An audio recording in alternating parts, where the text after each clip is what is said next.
जंगल के राजा शेर को अपनी शक्ति पर बड़ा घमंड था। वह स्वयं को सबसे शक्तिमान समझता था, इसलिए जंगल के हर जानवरों पर अपनी धौंस जमाता रहता था। जंगल के जानवर भी क्या करते, अपने प्राण सबको प्रिय थे, इसलिए न चाहकर भी शेर के सामने नतमस्तक हो जाते। एक दिन दोपहर के समय शेर एक पेड़ के नीचे सो रहा था। वहीं एक मच्छर भिनभिना रहा था, जिससे शेर की नींद में खलल पड़ रहा था। वह एक मच्छर से बोला, ए मच्छर, देखता नहीं मैं सो रहा हूँ, भाग यहाँ से, नहीं तो मसल कर रख दूंगा। मच्छर बोला, क्षमा करें वनराज, मेरे कारण आपकी नींद में व्यवधान उत्पन्न हुआ, किंतु आप मुझे ये बात नम्रता से भी कह सकते हैं। आखिर मैं भी इस धरती का जीव हूँ। अच्छा, तो तू छोटा सा मच्छर मुझसे जुबान लड़ाएगा?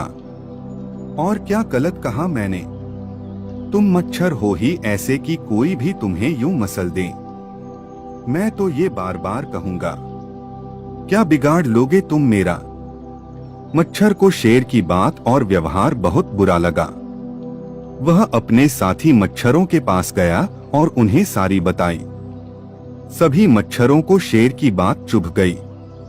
उन्होंने तय किया कि इस संबंध में एक बार सब मिलकर शेर से बात करेंगे। सभी मच्छर शेर के पास पहुँचे और बोले, वनराज, हमें आपसे बात करनी है, जल्दी बोलो, मुझे तुम जैसों से बात करने की फुर्सत नहीं है। शेर बोला, वनराज, आप होंगे बहुत शक्तिशाली, किंतु इसका अर्थ ये कतई नहीं है कि आप अन्य जीवों और प्राणियों का मजाक उड़ाएं या उन्हें नीचा दिखाएं। मच्छर बोले, मैंने जो कहा सच कहा।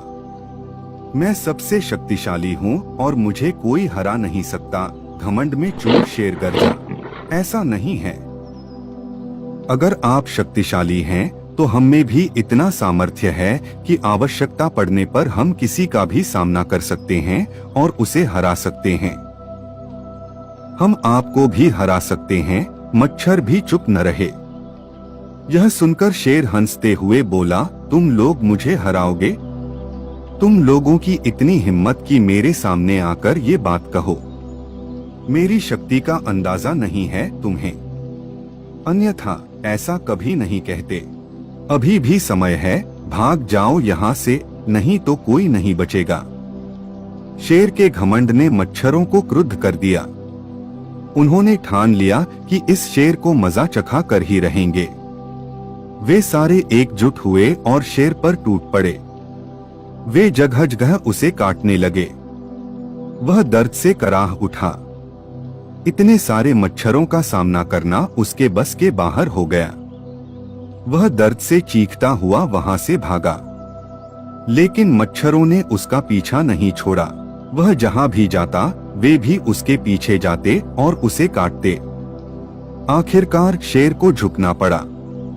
उसने हार मान ली। वह मच्छरों के सामने गिड़गिड़ाने लगा, मुझे बख्श दो, मुझसे गलती हो गई, जो मैंने तुम्हें तुच्छ समझकर तुम्हारा मजाक उड़ाया और तुमसे बुरा व्यवहार किया। आज तुमने मेरा घमंड तोड़ दिया है। अब मैं कभी किसी को नीचा नहीं दिखाऊंगा।